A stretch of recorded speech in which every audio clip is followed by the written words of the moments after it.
Assalamualaikum warahmatullahi wabarakatuh. Saya di sini akan membahas proposal metode penelitian agribisnis yang berjudul Analisis Pendapatan dan Strategi Pengembangan Budidaya Rumput Laut di Desa Burau Pantai, Kecamatan Burau, Kabupaten Luhut Timur. Perkenalkan, nama saya Delia Frantika Firman, Stambuk 083 2018 0147, kelas C6 Agribisnis. Pendahuluan. Indonesia merupakan penghasil rumput laut terbesar kedua setelah Filipina. Indonesia memiliki 5 provinsi penghasil rumput laut utama, yaitu Bali, Nusa Tenggara Barat, Nusa Tenggara Timur, Sulawesi Tengah, dan Sulawesi Selatan. Sebagai salah satu komoditas ekspor, rumput laut merupakan salah satu sumber devisa negara yang dibudidayakan sebagai sumber pendapatan bagi nelayan. Dapat menyerap tenaga kerja dan dapat memanfaatkan potensi perairan pesisir Nusantara. Potensi rumput laut yang sangat besar dapat meningkatkan perekonomian masyarakat, khususnya para nelayan yang membudidayakan rumput laut. Provinsi Sulawesi Selatan memiliki prospek yang sangat luas untuk pengembangan budidaya rumput laut. Luhut Timur merupakan salah satu wilayah di Provinsi Sulawesi Selatan yang memiliki potensi budidaya rumput laut yang cukup, tepatnya di Desa Burau Pantai, Kecamatan Burau, Kabupaten Luhut Timur. Masyarakat yang berada di daerah ini mayoritas penduduknya memiliki mata pencarian dasar sebagai nelayan, sehingga sangat tergantung pada sumber daya laut. Sebagai besar dari penduduk melakukan budidaya rumput laut. Jenis rumput laut yang dibudidayakan di desa ini yakni Eucheuma cottoni. Rumput laut merupakan salah satu komoditas unggul sektor kelautan dan perairan yang memiliki nilai jual yang tinggi. Namun, potensi tersebut bertolak belakang dengan tingkat kesejahteraan pembudidayaan rumput laut di Burau Pantai.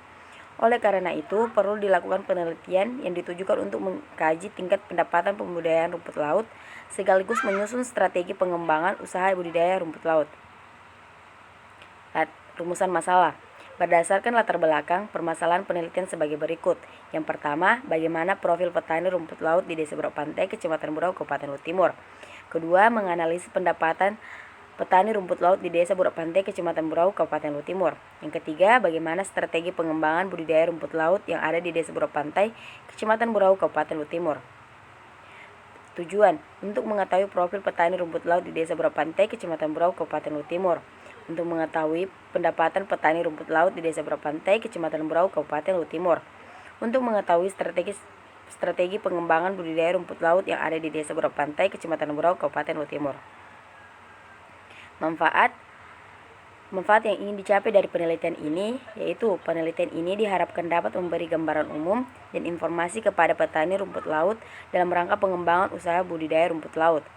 Penelitian ini dapat dijadikan pertimbangan bagi pemerintah daerah setempat dalam rangka perencanaan dan pengambilan keputusan dalam pengembangan rumput laut di Desa Burau Pantai. Penelitian ini bisa dijadikan sebagai informasi dan referensi tambahan penelitian selanjutnya. Tinjauan pustaka. Rumput laut merupakan harta karun yang tak ternilai. Tumbuhan yang digolongkan ke dalam kelompok alga ini mengandung banyak senyawa aktif yang dikenal baik untuk kesehatan manusia. Rumput laut dalam tatanan ilmu biologi lebih dikenal dengan nama ganggang, sebab kata rumput laut agak rancu karena bisa mencangkup tumbuhan lain. Ganggang atau rumput laut digolongkan sebagai tanaman tingkat rendah, sebab tidak memiliki struktur lengkap layaknya tumbuhan dataran. Rumput laut umumnya terdapat di daerah tertentu dengan persyaratan khusus. Kebanyakan tumbuh daerah pasang surut atau pada daerah yang selalu terendam air. Melekat pada substrat di dasar perairan yang berupa karang batu mati, karang batu hidup, batu gamping atau cangkang moluska. Rumput laut ini tumbuh mengelompok dengan berbagai jenis rumput laut lainnya. Pengelompokan ini tampaknya penting dan saling menguntungkan diantaranya dalam hal penyebaran spora. Rumput laut dapat melakukan penyesuaian pigmen dengan kualitas pencahayaan sehingga dapat menimbulkan berbagai warna pada talus. Warna-warna yang terbentuk antara lain merah tua, merah muda, pirang, coklat, kuning, dan hijau. Teori pendapatan. Salah satu konsep yang mendasar dalam ilmu ekonomi adalah konsep pendapatan. Manusia sebagai pelaku ekonomi juga merupakan faktor produksi, di mana dapat menyumbang tenaga, modal, dan skill yang dimiliki. Umumnya tujuan aktivitas manusia dalam memanfaatkan faktor-faktor produksi adalah untuk meningkatkan pendapatan. Salah satu cara untuk meningkatkan pendapatan adalah peningkatan sumber daya manusia yang berkualitas. Dumairi mengatakan bahwa pendapatan adalah jumlah balas jasa yang diperoleh oleh faktor-faktor yang turut serta dalam proses produksi, meliputi upah dan gaji, sewa tanah, bunga, modal, dan keuntungan. Seperti yang dikemukakan oleh Sukirno, bahwa pendapatan adalah jumlah penghasilan yang diperoleh dari hasil pekerjaan, dan biasanya pendapatan seseorang dihitung setiap tahun atau setiap bulan. Sebagaimana pendapatan di atas tentang konsep pendapatan, maka dapat disimpulkan bahwa yang dimaksud dengan pendapatan adalah semua keuntungan baik berupa uang atau lainnya yang diperoleh oleh seseorang atau badan usaha atas jasa yang telah dilakukan dalam jangka waktu tertentu. Konsep pendapatan berupa tolak ukur mengetahui tingkat kemakmuran atau kesejahteraan suatu negara. Rumusnya PD sama dengan TR kurang TC, yang dimana PD adalah pendapatan, TR adalah total revenue, dan TC adalah total cost. Rumus dari penerimaan yakni TR sama dengan Q kali P, yang dimana TR adalah penerimaan total, Q adalah jumlah produk yang dihasilkan, P adalah harga tiap satuan barang. Biaya produksi. Biaya adalah suatu pengorbanan sumber ekonomi yang diukur dalam satuan uang untuk mendapatkan barang atau jasa yang diharapkan akan memberikan keuntungan atau manfaat pada saat ini atau masa yang akan datang.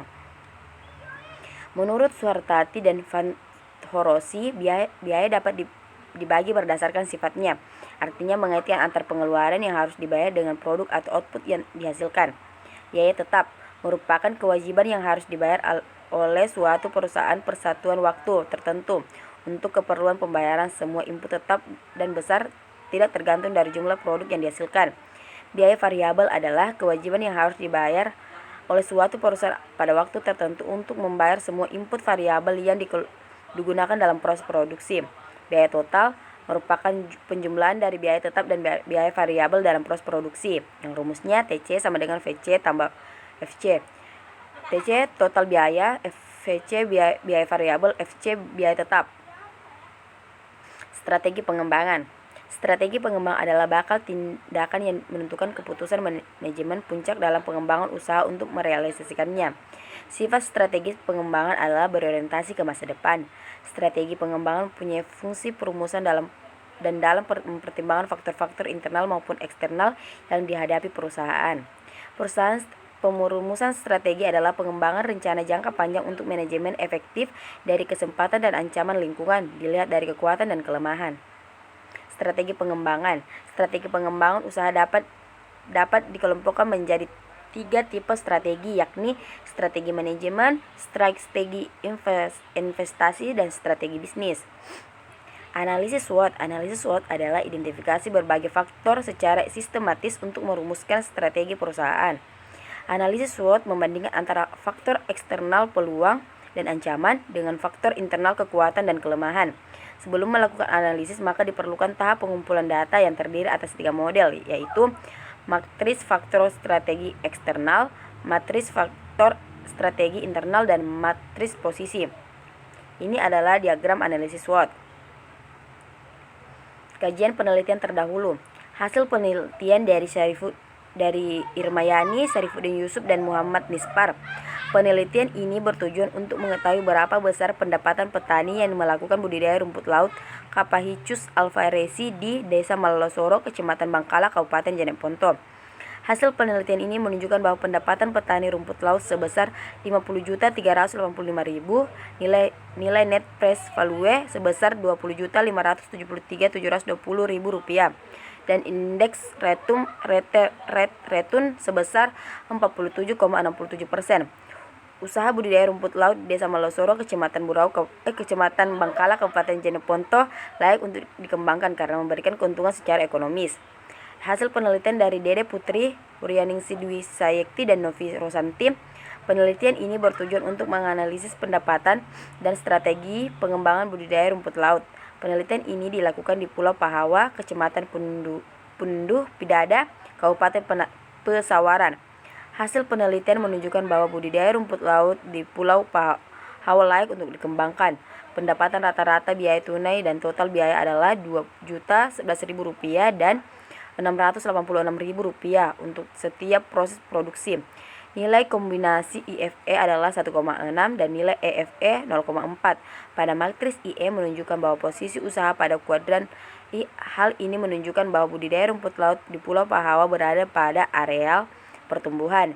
3 strategi prioritas pengembangan budidaya rumput laut adalah meningkatkan keterampilan pembudidaya, perluasan area budidaya, dan meningkatkan produksi rumput laut berkualitas baik untuk memperluas jaringan pemasaran. Kerangka pikir penelitian.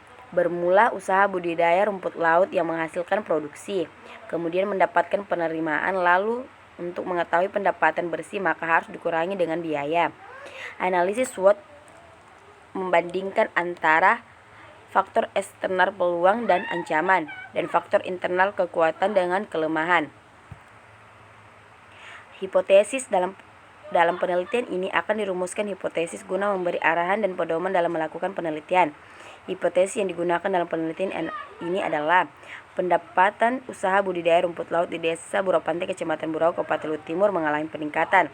Usaha budidaya rumput laut di Desa Burau Pantai, Kecamatan Burau, Kabupaten Luhut Timur menguntungkan dan layak untuk dikembangkan.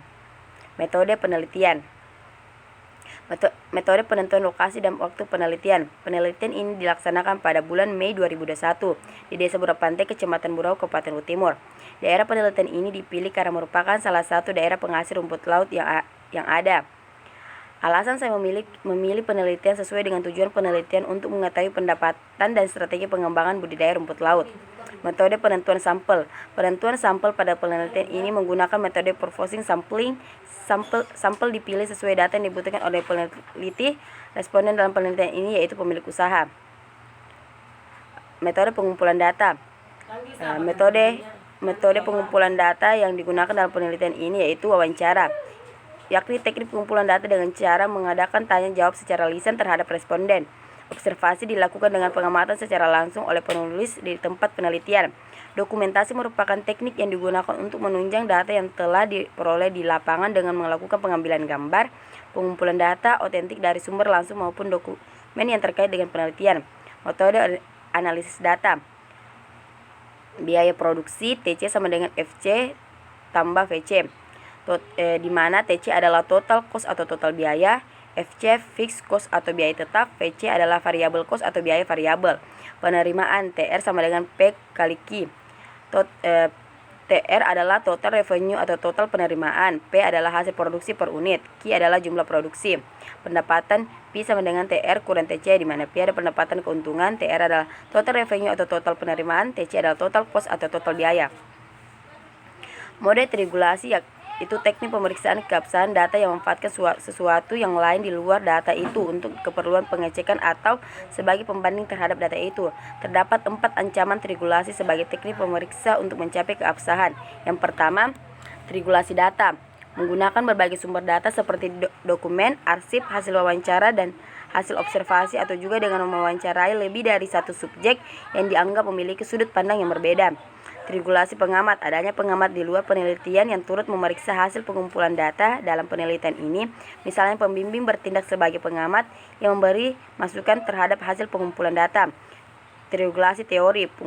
Penggunaan berbagai teori yang berlain untuk memastikan bahwa data yang dikumpulkan sudah memenuhi syarat. Triangulasi metode. Pengumpulan berbagai metode untuk meneliti suatu hal seperti metode wawancara dan metode observasi. Berdasar keempat teknik pemeriksaan keabsahan penelitian menggunakan triangulasi data dan triangulasi metode. Triangulasi data menggunakan berbagai sumber data seperti dokumen, arsip hasil wawancara, hasil observasi, atau dengan mewawancarai beberapa subjek yang dianggap memiliki sudut pandang yang berbeda. Sedangkan triangulasi metode penelitian menggunakan beberapa metode untuk meneliti suatu hal. Pada kajian ini, penelitian menggunakan metode penelitian wawancara dan observasi dan dokumentasi. Itulah tadi presentasi saya mengenai proposal analisis pendapatan dan strategi pengembangan budidaya rumput laut di Desa Burau Pantai, Kecamatan Burau, Kabupaten Luhut Timur. Sekian dan terima kasih. Wassalamualaikum warahmatullahi wabarakatuh.